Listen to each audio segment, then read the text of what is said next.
Dear friends, welcome back. Today we will see the Netbeans IDE. In the earlier classes we have seen BlueJ and Eclipse IDEs. Today we will see Netbeans, how to take the Netbeans from the internet and then how to install it and then how to work with the Netbeans. So first open Google Chrome.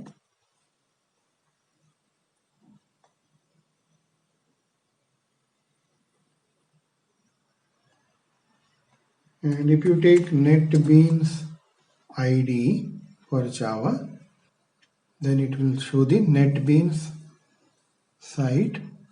Just click on download. Then it will show all the releases available with the Netbeans.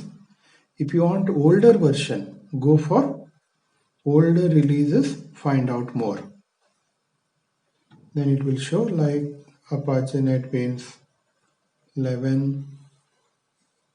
Then previously it was with Oracle. Then Netbeans org downloads old 8.2, 8.1, 8.0. So you can take any one. So I have taken Apache 12. I have downloaded Apache 12 and I have kept it in my computer. So just click on download and it will start downloading. So I'll close this one and directly I will show like in the downloads there is Apache Netbeans 12.0 bin Windows. So double click on it to install.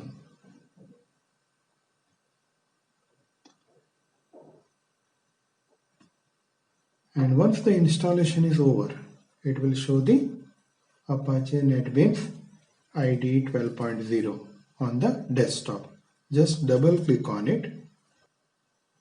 The installation is simple like the earlier IDEs. Just double click and install it. I will not show those things now. It may be a repeated thing.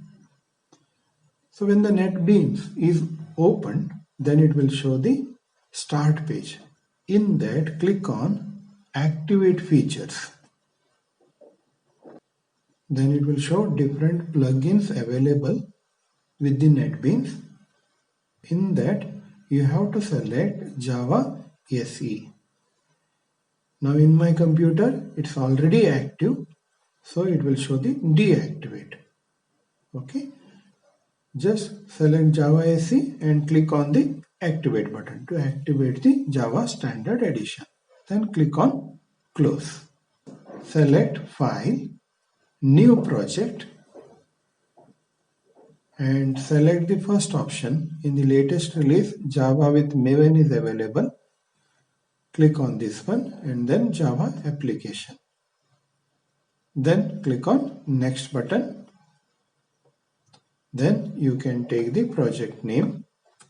I'll take MyPro. Okay. By that there will not be any confusion. My projects is a folder. In that there is a package called MyPro. Click on the finish button.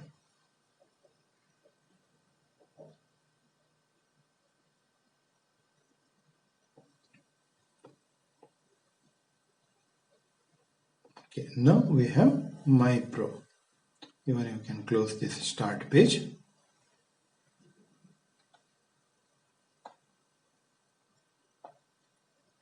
So here you can see, click on plus, it will show the source packages. And in that, click on this one, My Projects, MyPro is a package. Right click on it and take new Java class. So we can take one class name, My Class. Click on finish button. All other things are previously defined in the package My Projects MyPro. It will create one class.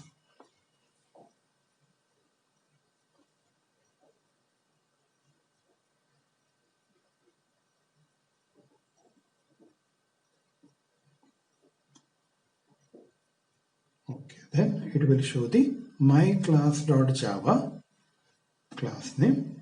In that we can take public static void main string args,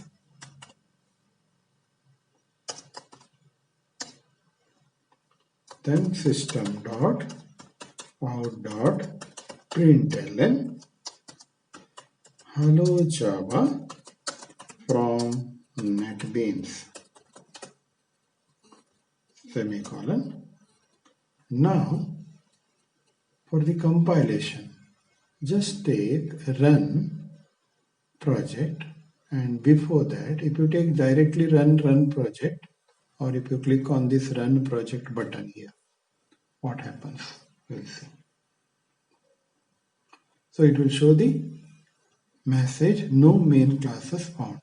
So since we have to build the project in the beginning, so run build project. First time if you are creating one project, you have to take the build project. Then directly for every class you can take run. That I will show. Okay, build success. Now right click on this and just take run file.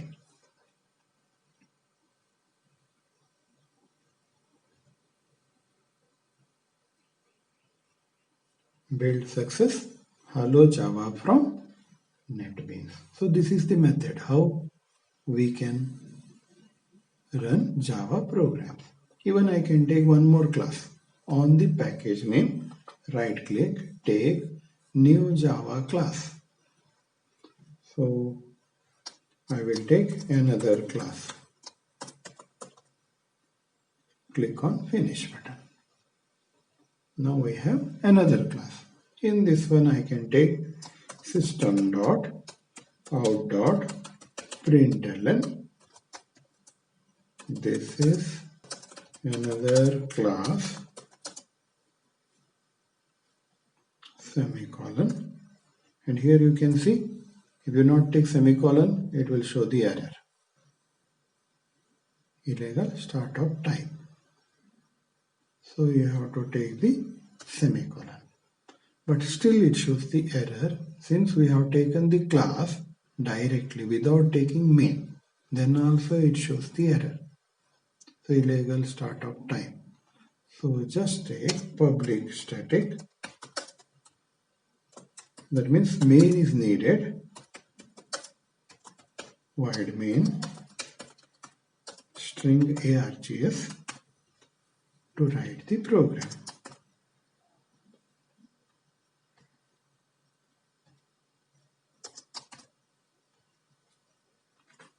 Now right click on this. So if there is error, it will not show run. That means we have the errors. So that means here we have taken in string there is error. It will show that cannot find symbol. So string string. Correct that one. And directly if you take run here, it will compile the or it will run the same previous my class. And right click on this one and take run file.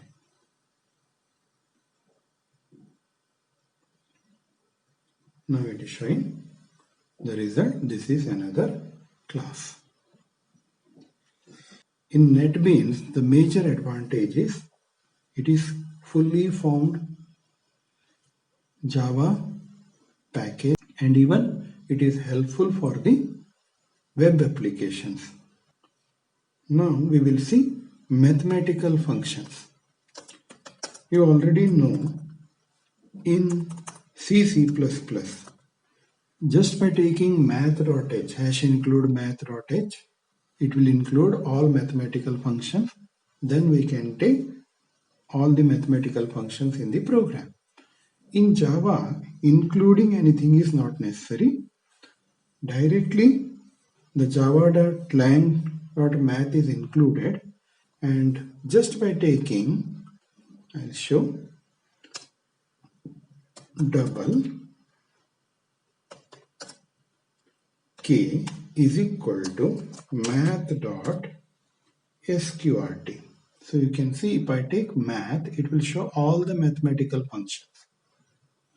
You can take any one on your requirement. I will take math.sqrt. Math.sqrt of maybe 8 semicolon. Now system.out.println square root equal to plus k. So then semicolon. Now we will run this one.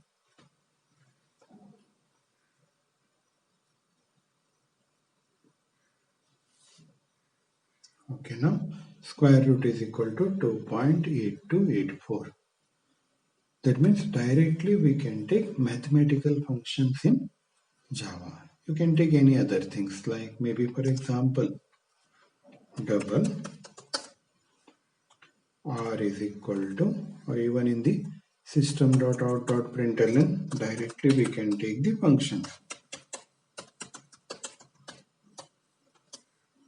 Okay, directly if I take math dot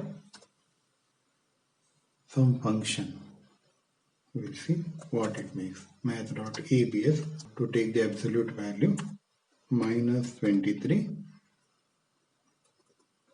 semicolon. Then run file. This is another class. Then it shows the absolute, that is 23 absolute value. Then it is showing the square root.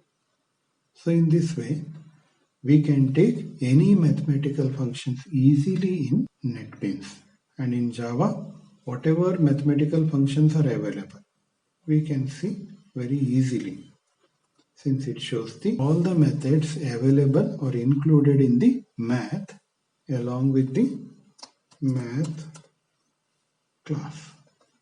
I take math dot, then it will show like where this math is available, java.lang.math.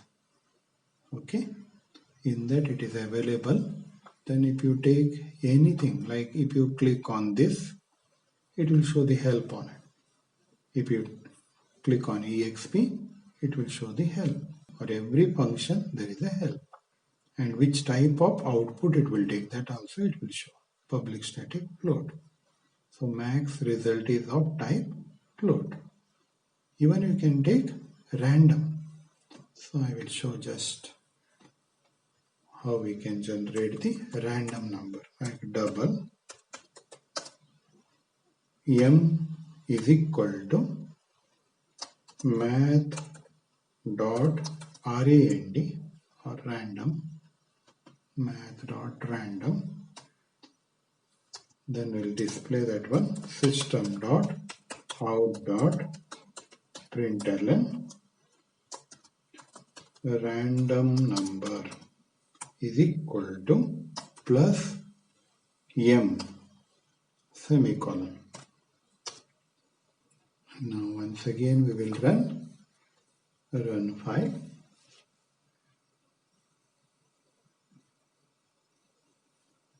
Okay, now we can see the result. So this is another class, then 23, then square root of 8, then random number 0.617, and once again we will run and we will see the output. Okay, now the random number is changed. That means every time the random number may be different. So that's why the random function is commonly used to create OTP passwords, since automatically it will generate one new number for every run. We can take any IDEs to develop Java programs. So I am showing one by one, and in the next class I will show how to make use of IntelliJ. Then we will continue with the Java classes. Thank you.